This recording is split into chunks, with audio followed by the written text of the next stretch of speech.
अत्यंत चुरशीच्या झालेल्या नाशिक विधान परिषद निवडणुकीचा निकाल अखेर समोर आलेला आहे। या निवडणुकीमध्ये अपक्ष उमेदवार गोकुळ गीते यांचा 357 मतांनी या ठिकाणी विजय झाल्याचं निवडणूक आयोगाकडून घोषित करण्यात आलेलं आहे आणि शिवसेनेचे अधिकृत उमेदवार जे आहेत नरेंद्र दराडे त्यांना 257 मतं मिळालेली आहेत। नरेंद्र दराडे यांचा या निवडणुकीमध्ये विजय झालेला आहे। खरं म्हणजे इतिहासाची पुनरावृत्ती या नाशिकच्या निवडणुकीमध्ये झालेली आपल्याला बघायला मिळते।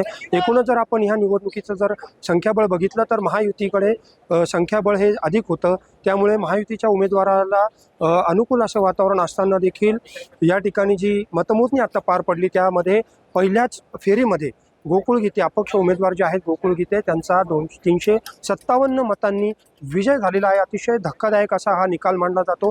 खरं म्हणजे या निवडणुकीच्या सुरुवातीपासूनच जर आपण बघितलं तर गोकुळ गीते यांनी अपक्ष उमेदवारी दाखल केल्यानंतरच मोठी चुरस या निवडणुकीमध्ये आपल्याला बघायला मिळालेली होती।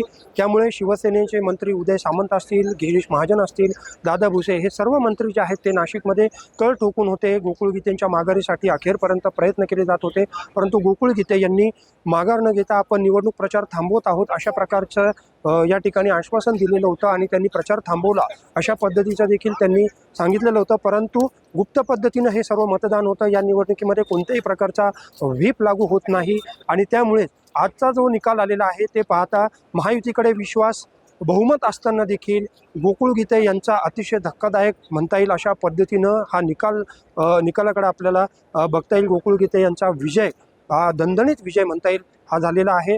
सकाळपासूनच आपण या ठिकाणी पाहिलं तर नरेंद्र दराडे या ठिकाणी उपस्थित होते। कार्यकर्त्यांची धावपळ आपल्याला बघायला मिळते आहे।